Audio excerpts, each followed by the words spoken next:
May sumisigaw, may nagsasabing wag na siyang magtampo, tapos may kumakanta. Kami naman ng isa kong kasama, tawa lang ng tawa dahil sa mga trip na mga kasama namin. Ilang minuto na siguro kaming nandoon pero hindi talaga lumilingon yung babae. Hanggang sa napasobra na yung isa naming kasama. Kumuha na lang siya bigla ng takip ng bote tapos pinukul na doon sa babae sa kasinigawan. Doon na namin nakitang dahan-dahang gumalaw yung babae. Napadasal na lang ako na sana hindi na lang namin pinilit na lumingon yung tindera. Kasi yung tinderang yon, nung nilingon kami ay walang mga mata. As in wala talaga. Malinis na parang pininturahan lang yung balat ng mukha niya sa parting yon. Ngumiti pa nga siya ng sobrang lapad na halos mapupunit na talaga yung mukha niya. Ilang minuto pa kaming natulala, saka kami naglakas na tumakbo. Halos sabay-sabay kaming tumakbo at walang nag-uusap. Lahat nag-uunahan na makalayo sa lugar na yon. Sa sobrang takot namin, hindi na namin inisip kung makakahanap pa kami ng yelo. Basta ang importante ay makalayo kami sa lugar. Hindi kami naatulog kakaisip sa nangyari. Parang tinakasan kami lahat ng bait at ng kalasingan.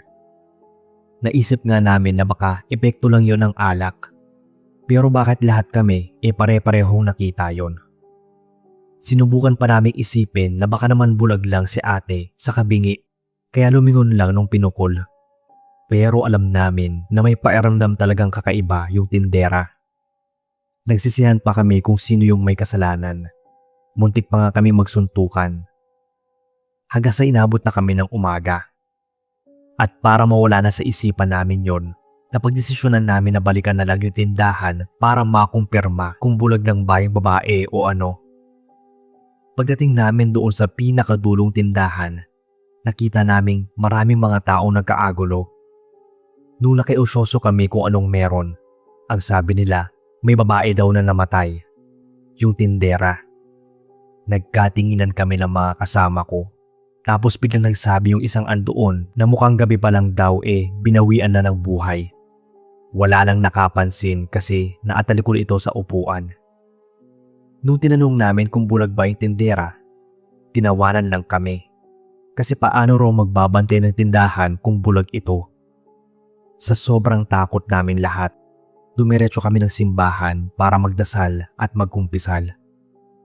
Hindi na rin kami umiinom hanggang madaling araw. Nadala na kami sa mga tindahan ng ganong oras, lalo na sa hindi namin kakilala. At habang lumilipas ang panahon, nabawasan na ng nabawasan yung pag-iinom namin. Yun siguro yung magandang epekto ng katatakutang naranasan namin nung gabing yon. Palagi ako nakikinig sa mga kwento mo, boss. Pagpatuloy nyo lang yan at palagi akong mag-aabang. Sana ay mapasama nyo rin tong kwento ko. Itago niyo na lamang ako sa pangalang Rowena. May-ari ako ng isang maliit na karinderya at tindahan dito sa Batangas. Nagsimula akong magtinda noong 2013. Noong una, isang malaking kaldero lamang ang gamit ko na pinaglulutuan ko ng mga tsampurado. Nakisuyo lang ako kay Kuya Rowel na may pwesto na roon para may mapagpatungan ng mga paninda ko. Malayo ang bukid namin sa bayan. Kaya dutuda ang tsampurado kapag dinala ko sa palengke. Tinatakal ko yun sa isang baso pagkatapos ay inilala ko. Kapag naiubos ko yun ay masayang-masaya na ako dahil may pambili na ako ng diaper ng bunso kong si Leonard. Sina Kara at Karen naman ay okay na sa kanila ang pasalubong kong pansit at puto. Sa pagtitiyaga ko ay nadagdagan ang aking paninda ng arroz caldo. Hanggang sa meron na rin akong tapsilog na inilalagay ko naman sa spaghetti box bago ilako. May mga ilang nagpapahaging na manliligaw sa akin. Palibhasa ay alam na hiwalay ako sa asawa. Pero wala akong planong kumuha ng panibagong batong ipupukpok sa ulo ko. Masaya na ako sa 3 kong anak at sa maliit kong negosyo. 1 taon ang matuling lumipas. Nakaipon ako at naipagawa ang bahay naming dati ay kubo lamang. Natustusan ko ang pag-aaral ni Kara at Karen at nakakuha ng tagapag-alaga kay Leonard. Kailangan kasing may bantay siya kapag nasa bayan ako dahil nasa school ang mga ate niya. Isang araw ay kinausap ako ni Kuya Ruel na baka interesado raw ako sa katapat nilang pwesto. Dating sari-sari store yun. Kaya lamang ay matanda na raw iyong may-ari at hindi na kayang magpunta sa palengke. Wala namang mga anak na maaasahan dahil puro nasa ibang bansa na at may mga sariling pamilya.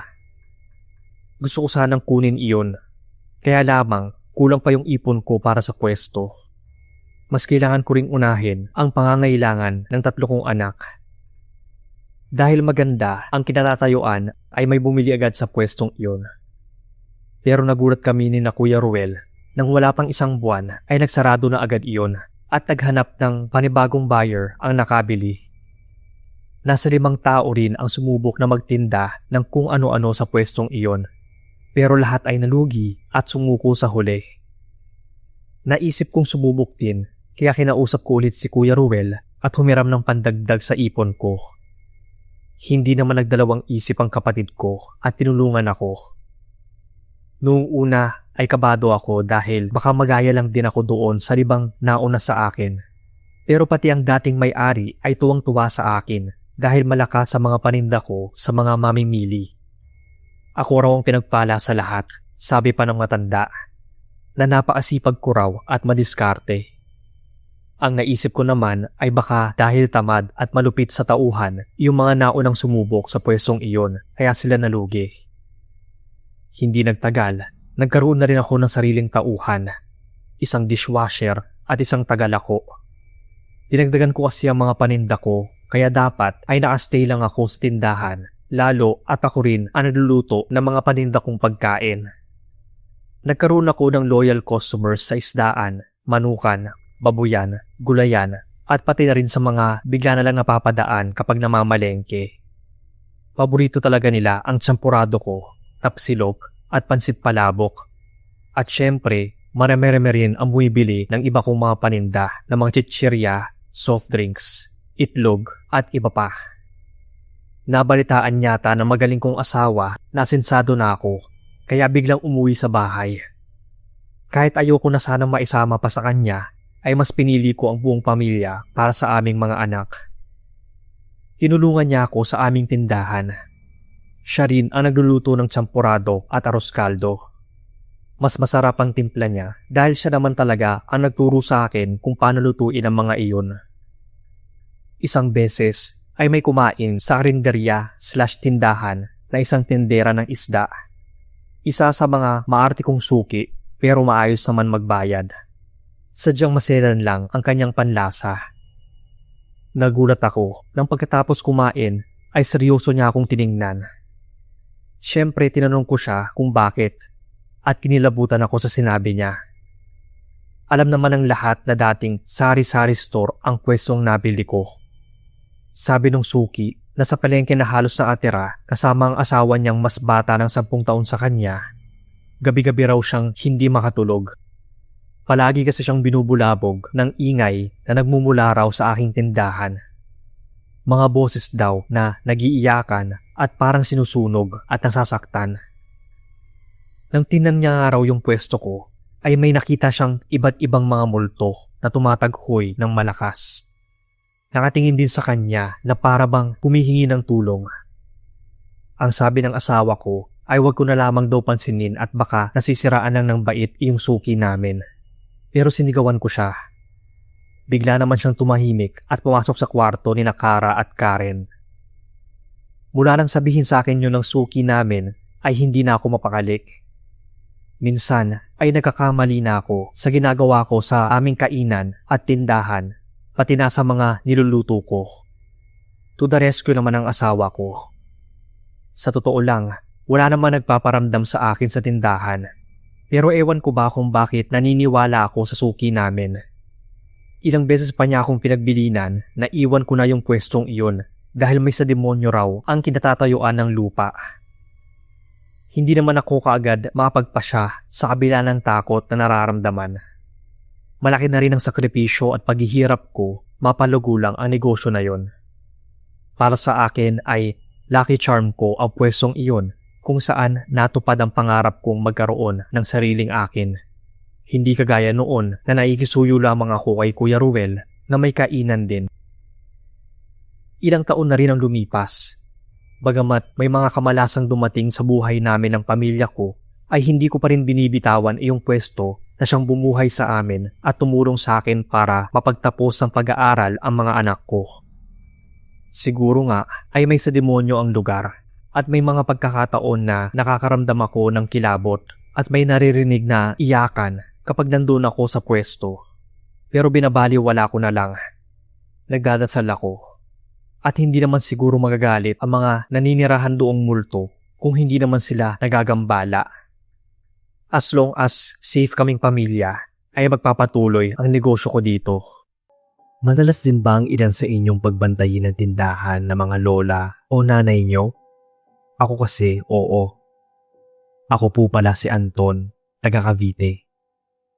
Nung nasa high school ako, lola ko na ang nagpapaaral sa akin kasi may ibang pamilya ng pareho yung magulang ko. Kaya ako lagi ang inuutusan ni lola na magbantay ng tindahan niya kapag gabi. Dahil tanghali hanggang hapon lang naman yung pasok ko. Kada nagbabantay ako ng gabi, laging may nagiinuman sa tapat namin. Kabilang kasi yung bukas sa sari-sari store sa gabi kasi medyo hiwa-hiwalay din yung mga bahay.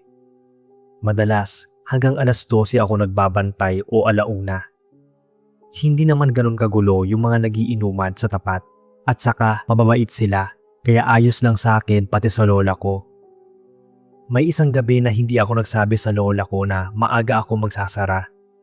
Hindi na rin naman niya malalaman kasi hiwalay yung maliit naming tindahan sa bahay. Bukod kasi sa tinatamad ako magbantay, balak rin ng mga kaklase ko ang tumambay. Kaya mga bandang alas 9 pa lang ay nagsara na ako. Bago ako umalis, pinagbili ko muna ng alak yung mga tumatambay sa tindahan, tas sabi ko pwede naman silang pumwesto doon kasi nakabukas yung ilaw. Hindi ko napansin na nakatulog pala ako sa bahay ng kaklase ko. Pagkising ko, ang daming missed call ng lola ko, kaya umuwi agad ako. Doon ko nabalitaan yung malagim na nangyari sa tapat ng tindahan namin. Ayon sa nabalita sa akin, 3 na lang daw silang naiwan nung nagiinuman, tapos may dayo daw na dumaan at balak atang nakawan yung tindahan namin. Dahil andoon yung mga nagiinuman, pati sila ay nadamay at nasaksak. Nasa ospital pa yung isa, tapos yung 2 hindi na nakaabot sa ospital. Hindi raw kasi agad nadala kasi walang ibang tao sa labas. Hindi rin daw sila narinig na sumigaw at tulog na rin yung mga tao. Wala rin naman akong nagawa kasi nga wala ako doon. Naisip ko kung di sana ako umalis, baka natulungan ko pa sila. Baka ako na yung tumakbo para maghanap ng tulong.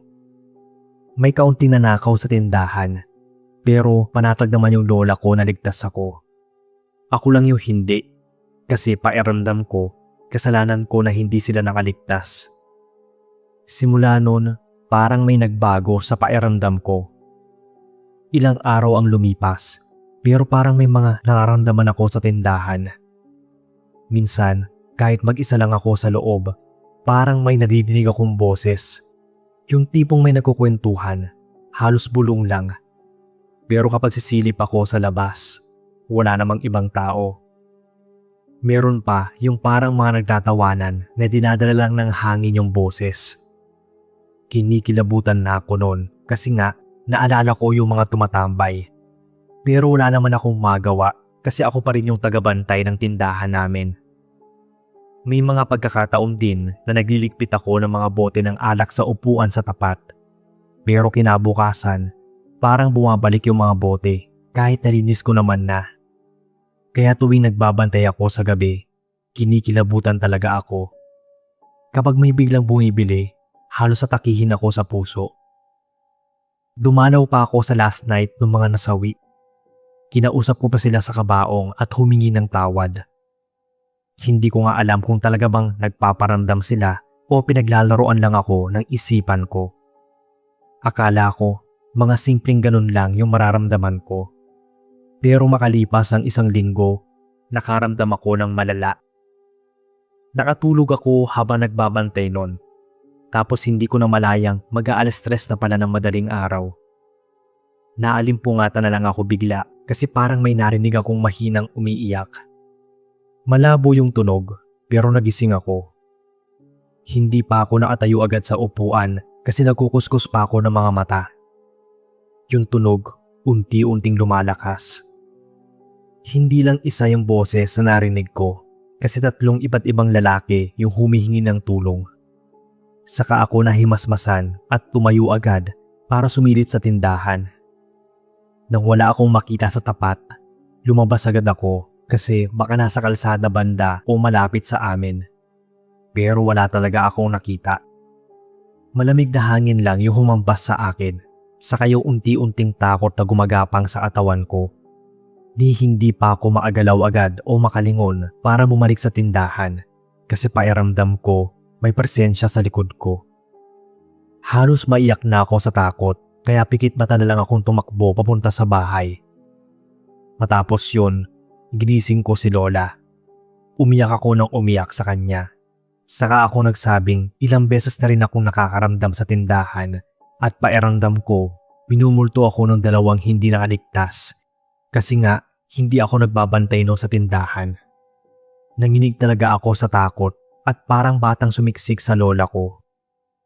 Kalmado lang naman siya, tapos hindi naman niya ako pinagalitan. Ang sabi niya, posible rin naman daw yung sinasabi ko, pero mas malaki ang tsansa na pinaglalaroan lang ako ng konsensya ko kasi nga sinisisi ko pa rin yung sarili ko. Subukan ko raw munang patawarin yung sarili ko at ipagpasa Diyos ang lahat. Ganun na lang din yung ginawa ko. Pinagsindi ko ng kandila yung mga namatay sa tapat ng tindahan. Minsan, kakaiba pa rin yung mga nararamdaman ko. Pero nawala rin kalaunan. Ipinagdarasal ko na lang sila araw-araw, pati na yung kaligtasan ng mga naiwan nilang pamilya, pati na rin namin ni Lola. Hi Sir Bob. Ako nga pala si April, hindi ko tunay na pangalan. Itong creepy experience ko ay nangyari nang magbakasyon ako sa tita Helen ko sa Teresa Rizal. After high school ay nagpaalam ang tita ko kina mama na baka raw pwedeng hiramin niya muna ako para magbantay sa tindahan niya. Total naman daw ay hindi ako mag-aaral ng college dahil hindi pa kaya ng parents ko that time. Ayoko talaga yung ideyang yun dahil hindi naman kami close si tita Helen. Pero mapilit si mama.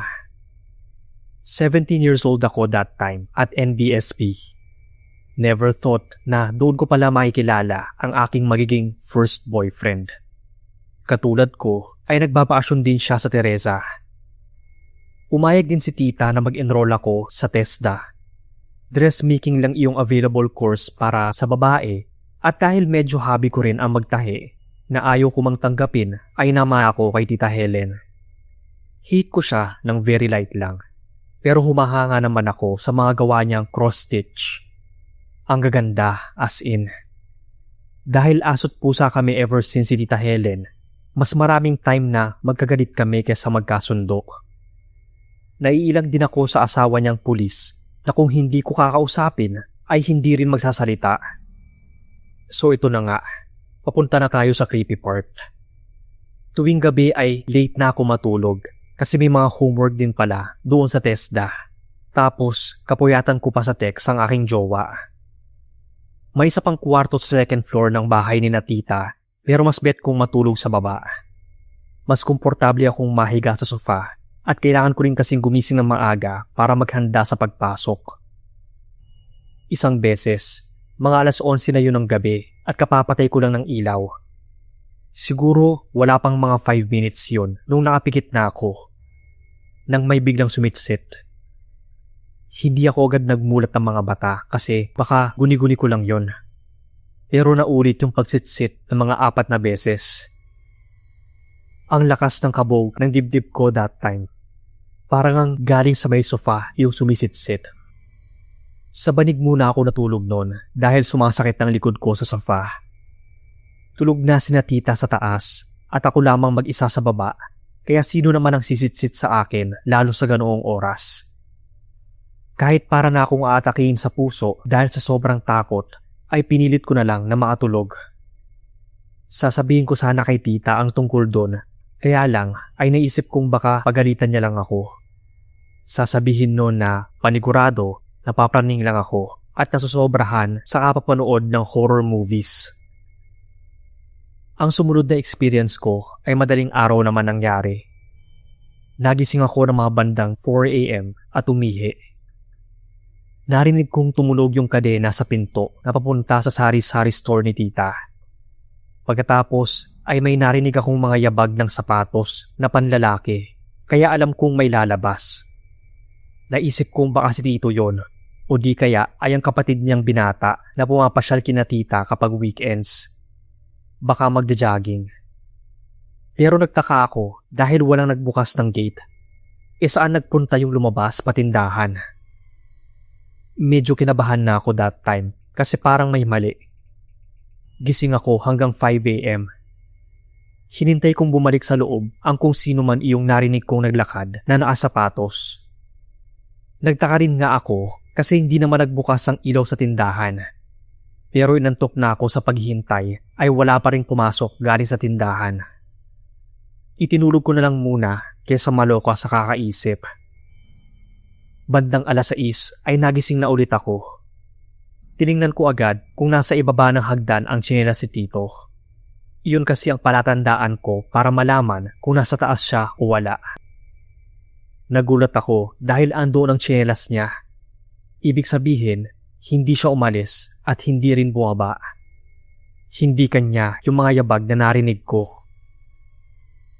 Pagbaba ni tita, ay agad ko siyang tinanong kung dumating ba yung kapatid ni tito.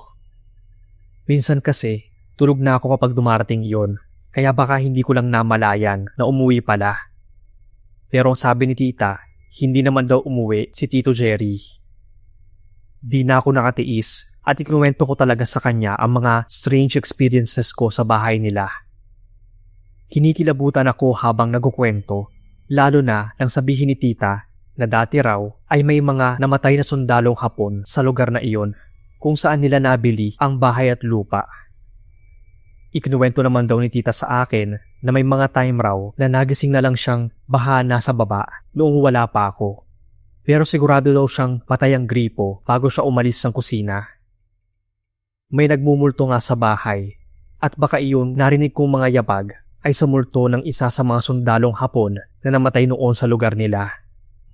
Madalas yung mga yabag at mga pagpaparamdam doon sa may bandang tindahan niya, ang sabi ni tita. Hindi nga niya sigurado, pero baka may mga ibang nailibing nga daw sa ilalim ng lupa doon. Ikinuwento ko rin sa boyfriend ko noon ang mga karanasan ko. At ang sabi niya, totoo nga raw ang sinabi ni Tita Helen dahil yun din ang kwento sa kanya ng mga pinsan niya. Ito po muna ang kwento ko sa ngayon, sir. Sana ay mabasa nyo. Magandang araw po sa inyo at sa mga listeners. Tawagin niyo na lang akong Ellen. Nahihiyaman ako ikwento. Gusto ko lang ibahagi din sa inyo yung nakakatakot na nangyari sa akin nung nagbabantay ako sa tindahan 2 taon na ang nakakaraan. May usapan kasi kami ni mama na dadagdagan niya yung allowance ko pag tumulong ako sa pagbabantay sa sari-sari store. Kaya doon lang din ako madalas magbantay. Ilang buwan din akong ganun. At sa totoo lang, wala naman talaga akong naging problema nung una. Maliban na lang nung pagpatak ng November.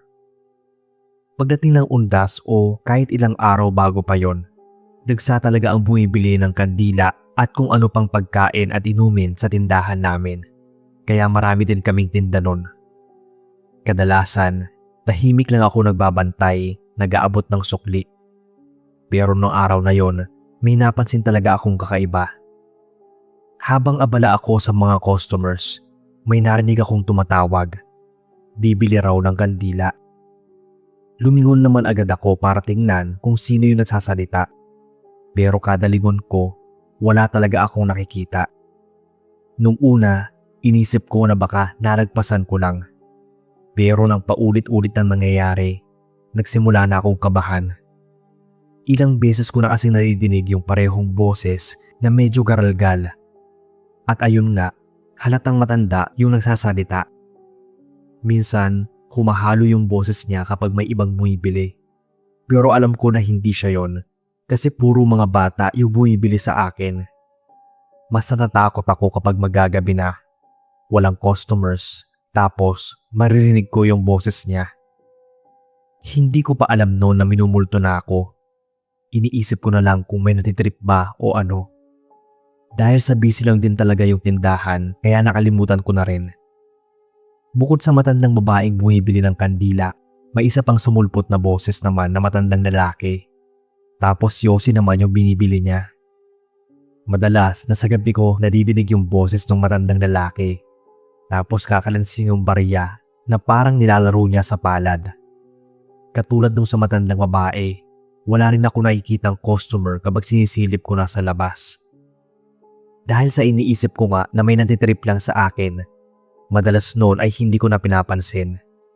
Nagsi-cellphone lang ako, tapos nag-earphones. Hihinaan ko lang yung tunog kapag may nakita na akong tao. Akala ko nga, kapag natapos na yung undas, mawawala na yung panditrip sa akin na bumibili raw ng kandila o Yossi. Pero talagang umabot yung pagpaparamdam hanggang December. Nagsa-cellphone ako noon. Nanonood ng kung ano-anong video sa Facebook. Tapos may naramdaman akong presensya na parang may tao sa harap na nakaputi. Kandila. Hindi ko inangat yung tingin ko kasi may nag-chat bigla sa akin. Naisip ko na baka mamaya pinagtitripan na naman ako. Hindi ko na napigilan yung sarili ko. Saka ako pasinghal na nagtanong kung bibili ba talaga siya kasi wala na akong oras sa mga trip nila. Halos manginig yung buong katawan ko nang marinig kong sumagot yung matandang babae.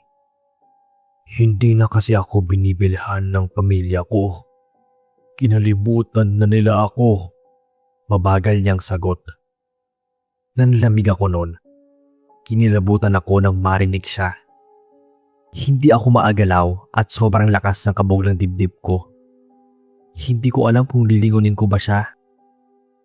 Nung medyo nakahinga na ako, saka ako umangat ng tingin. At gaya ng inaasahan ko, wala naman akong nakitang ibang tao. Hindi ko na naramdaman na umalis yung presensya. Hindi na malinaw sa akin yung pangyayari doon sa tindahan kasi nga nablangko ako sa takot. Tinawagan ko agad si mama, saka ko kinuwento sa kanya yung nangyari sa akin. Sabi ko, ayoko na magtinda kasi nga ganoon yung nangyari. Ang sabi naman ni mama, baka raw sina lolo at lola yung nagpaparamdam sa akin kasi hindi man lang daw namin nadadalaw sa kanabilhan ng kandila ng undas. Tapos death anniversary pa nila parehas nung December. Napa-sign of the cross pa nga si mama noon, tapos naiyak kasi nga nagigilty din siya na hindi siya nakakadalaw dahil nasa ibang bansa siya noon. OFW si mama. Ang naiwan naman ay ako, yung isa kong kapatid at si papa. Pero mas nagilty ako kasi ako yung nandito sa Maynila tapos hindi ko man lang napagsindihan ng kandila sina lolo at lola. Kaya siguro sila nagpaparamdam tapos sininghalan ko pa. Matapos yun, nagsindi agad ako ng kandila sa altar tapos nilinisan ko yung picture frame nila. Dinalaw ko rin sila sa puntod kinabukasan para mag-sorry, magtirik ng kandila at magbigay ng bulaklak. Binigyan ko rin ng Yossi si lolo. Ang sabi ni mama, ako pa rin daw ang magbantay kasi baka namimiss lang daw ako ni lola. Paborito daw kasi nila akong apo nun. Natigil naman na yung pagbili ng kandila tsaka yung Yossi ng walang ibang tao. Pero kapag minsan sa isang buwan, nakakalimot ako, may naririnig ulit akong bumibili ng biskwit. Kapag ganoon, kahit na natatakot ako, nag-aatang na lang ako ng biskwit sa altar. Pakiramdam ko kasi ay nangihingi lang sila. May mga gabi rin na kahit sarado lang ang tindahan, may maririnig pa rin akong tunog ng barya na parang may bumibili. Pakiramdam ko minsan, may presensya pa rin akong kasama sa tindahan. Tahimik na nagmamasid. Hinihintay lang kung kailan ulit sila mapapansin. Hanggang dito na lang po ang kwento ko. Magandang araw, Sir Bob. Itago niyo na lang ako sa pangalang Dave. Ang ibabahagi kong kwento sa channel mo ay nangyari noong 2020, kasagsagan ng pandemya. Mga bandang October ay hindi na gaanong maigpit kaya nakabalik na sa trabaho ang iilan sa ating mga kababayan. Unti-unti na ring nakabangon ang mga negosyo. Pahirapan maghanap ng mapapasukan, kaya laking pasalamat ko dahil hindi ako napasama sa tinanggal ng amo kong may-ari ng isang tahian sa palengke. Malapit yun sa bayan. Palibhasa ay ako ang pinakamatagal nilang tauhan. Dahil sa pandemya ay marami akong napagtanto. Isa na roon ang pagkakaroon ng quality time kasama ang ating mga pamilya. Hindi dapat puro paano kumita ng pera lang ang focus natin. Dapat ay may oras din tayo sa ating mga mahal sa buhay dahil hindi natin hawak ang mga mangyayari sa susunod na mga araw.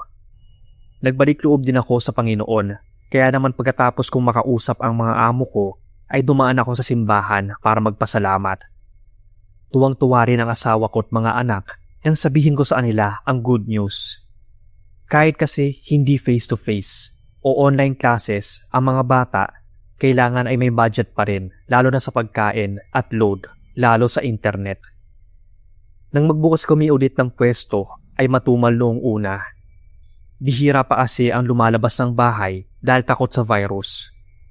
Nagtitipid din ang mga tao at mahalagang pangailangan lamang ang binibili. Ako man ay ingat na ingat dahil hindi maiwasang mag-alala dahil baka makasagap ako ng virus sa labas at mahawa ko ang aking pamilya pag uwi. Kahit ganoon ang bungad sa amin ng muling pagbubukas ng tahian, ay nagtiyaga pa rin kaming mag-amo. Mahalaga ay may kitain kami na may uuwi sa aming mga pamilya kahit papaano. Nakapanlulumo nga lang dahil nagtaasa ng halos lahat ng bilihin, pati na rin ang pamasahe.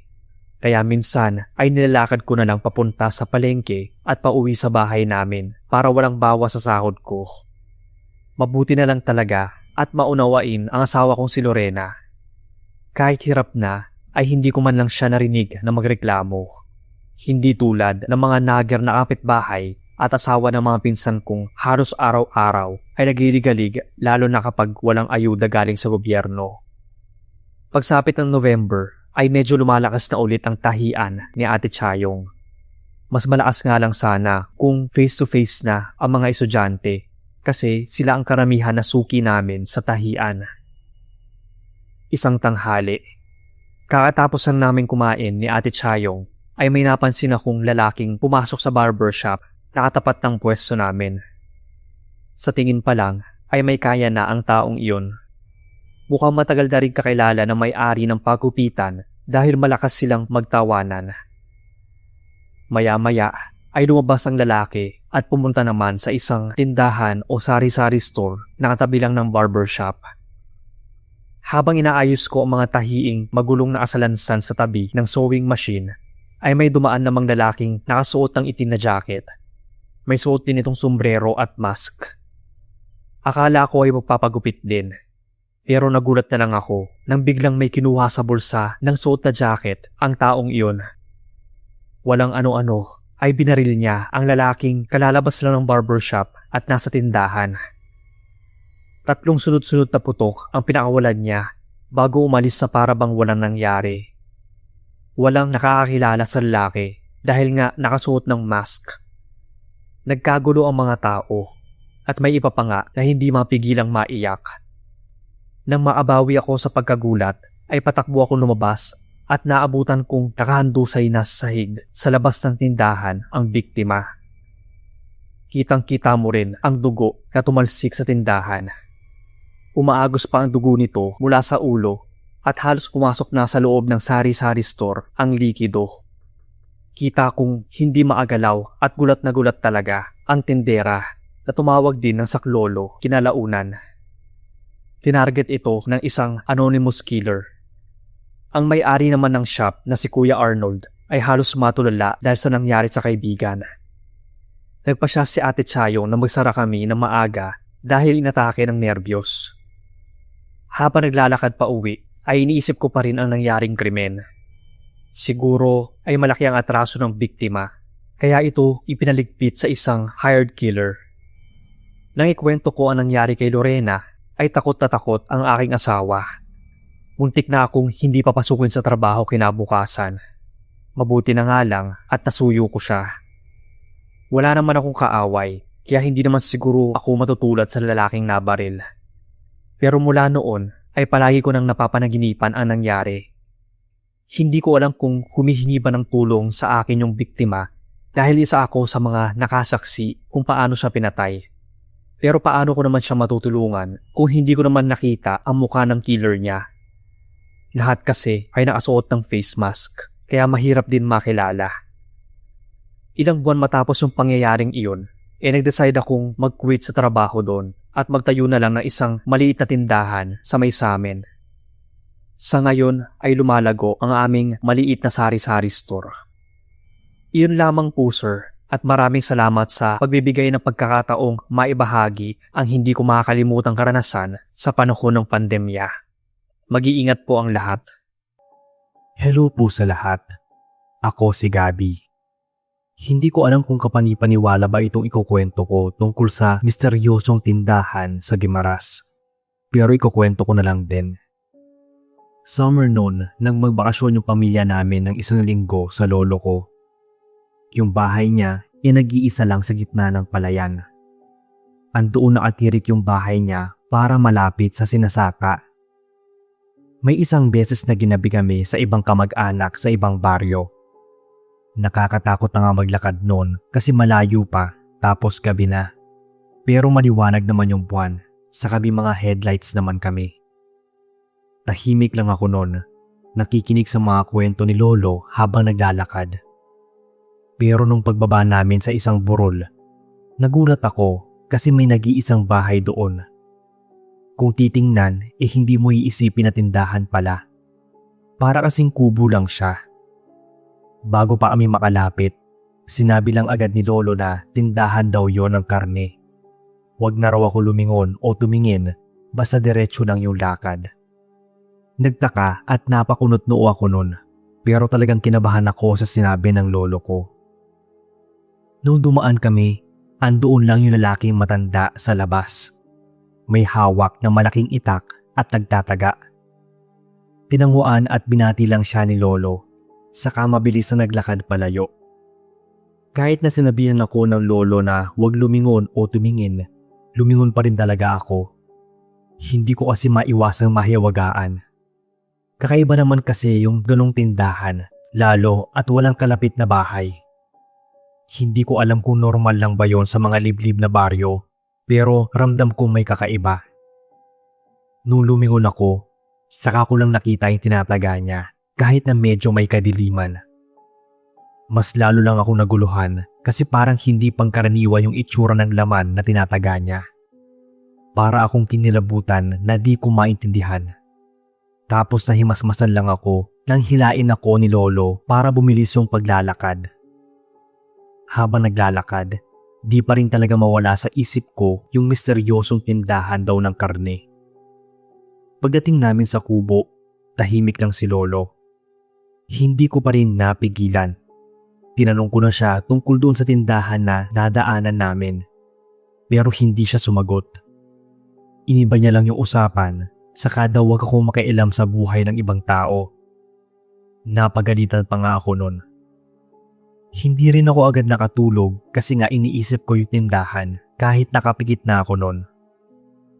Akala siguro ni na lolo itulog na ako kasi narinig ko silang nag-uusap ni na mama at papa. Hindi raw yung tindahan na para sa tao. Kasi kahit isang beses wala naman daw bumili doon na taga-baryo o makita man lang yung tinda niyang karne.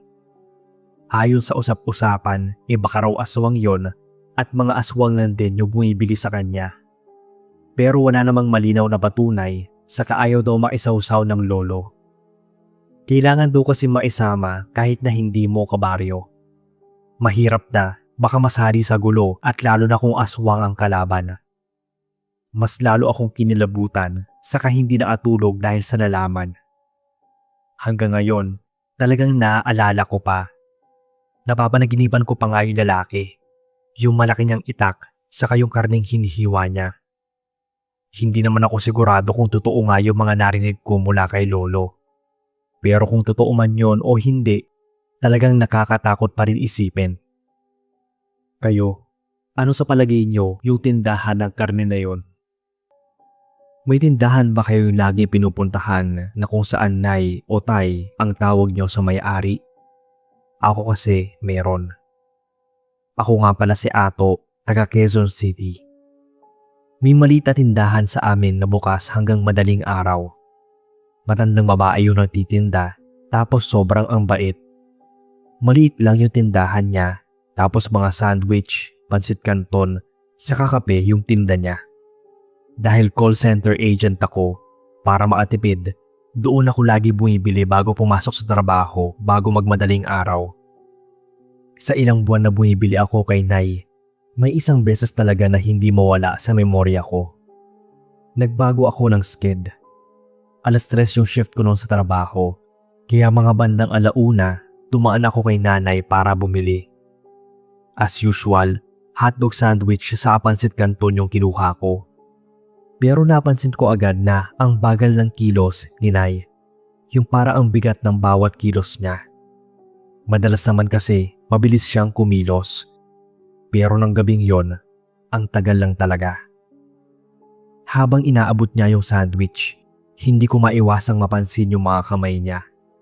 Nanginginig kasi, saka sobrang kulubot na parang may pasapa. Sobrang putla din na halos wala ng dugo. Tinanong ko pa siya kung ayos lang ba siya at baka masama yung pakiramdam. Pero nginitian lang niya ako, saka tinapik yung balikat. Ngitian ko lang din siya kasi naisip ko baka pagod lang. Kaya nagpaalam na ako saka umalis. Maaga akong nakarating ng opisina kaya tumambay muna ako sa pantry. Walang tao nun sa pantry kasi wala pang schedule ng kain ng mga tao. Hindi ko alam kung bakit, pero panaylingon ko sa tindahan sa pantry na sarado naman. Ewan ko ba, pakiramdam ko nun may nakatayo doon at nakatingin sa akin. Pero kung titingnan ko ay wala namang iba. Hindi ko na lang pinansin, baka kasi puyat lang. Binuksan ko na lang yung sandwich para kainin na sana. Pero pagangat ko ng balot, bumungat sa akin yung masangsang na amoy, yung parang bulok na ewan. Napaatras ako habang tinitingnan yung sandwich. Basang-basa yung tinapay, yung parang kinuluban. Yung hotdog, kulay brown na. Tapos yung ketchup ay kulay kalawang.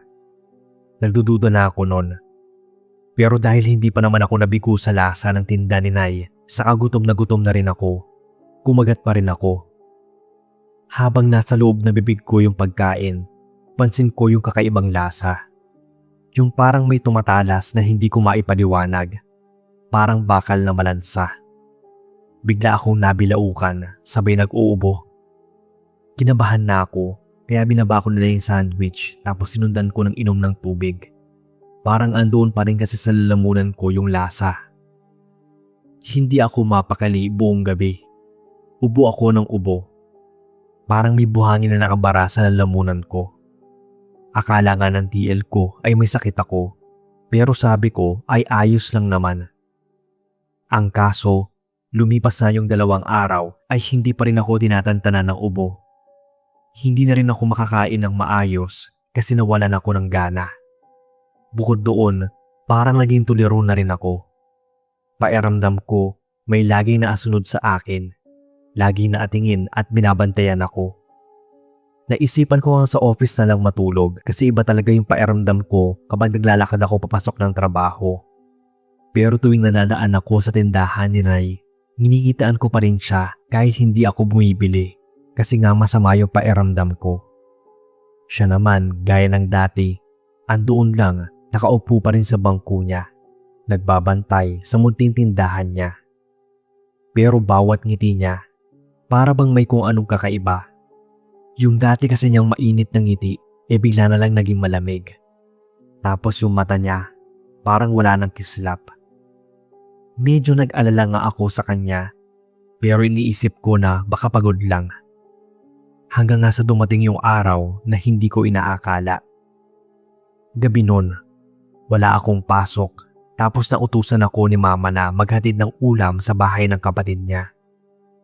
Sakto namang napadaan ako sa court at napansin ko agad na may lamay.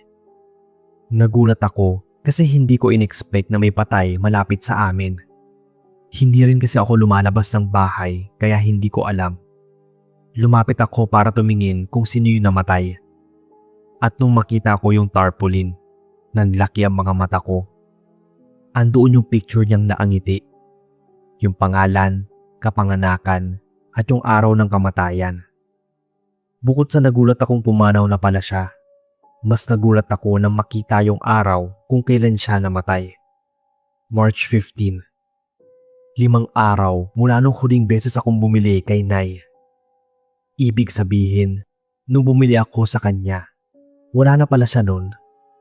At nung nakikita ko siyang ilang araw na andoon sa tindahan niya, hindi na pala yung totoong siya yun dahil ilang araw na siyang patay. Nanlamig yung braso ko. Hindi ako makapaniwala. Tumingin ako sa mga tao sa lamay. Tapos nakita ko yung apo niyang lalaki na kasing edad ko lang. Nilapitan ko para maasigurado. Nagsabi na lang akong nakikiramay ako. Saka ko tinanong kung anong kinamatay niya. Ang sabi niya, nakita na lang daw nila doon sa bangkuan dun sa tindahan na wala ng buhay. Bawal na raw kasi yung matanda na magpuyat, pero pinipilit niyang magtrabaho pa rin sa tindahan para makatulong sa pag-aaral ng apo niya. Siguro daw ay hindi na kinaya ng katawan niya. Tinanong ko yung apo niya kung wala na bang nagbabantay ng tindahan. Ang sabi niya ay wala na raw, kaya ilang araw na rin daw itong sarado. Nung dumaan ako pa uwi, nakita ko nakaligpit na nga, tapos natakpan na. Hindi ko alam kung anong mararamdaman ko. Naghahalo yung awa ko para sa matanda saka yung takot dahil ilang araw na siyang nagpapakita sa akin at talagang nabentahan pa ako ng pagkain niya. Biglang nag-flashback sa akin yung mabagal niyang kilos nung huling beses akong bumili sa kanya. Yung kamay niya nanginginig at kulay abo. Yung bulok na amoy ng sandwich. Napasa po ako sa lalamunan. Biglang sumikip yung dibdib ko. Bumalik lahat ng kababalaghan na nangyari nung mga nakaraang araw, pati yung bigat ng pakiramdam. Yung ubo, yung malamig na ngiti ni Nay. Hindi ko alam kung ilang minuto ako naatitig doon sa tapat ng tindahan niya. Iniisip ko kung bakit pa siya nagpapakita sa akin nun. Akala ba niya tuwing gabi ay buhay pa rin siya at nagtitinda? O baka naman nababaliw na rin ako dahil kakapuyat sa trabaho? Gulong-gulo ako sa nararamdaman ko. Pati nga sarili kong isip at realidad, kini-question ko na. Saka ako naramdaman na may malamig na kamay na humawak sa balikat ko. Sa sobrang takot, nagtatakbo ako pa uwi ng bahay.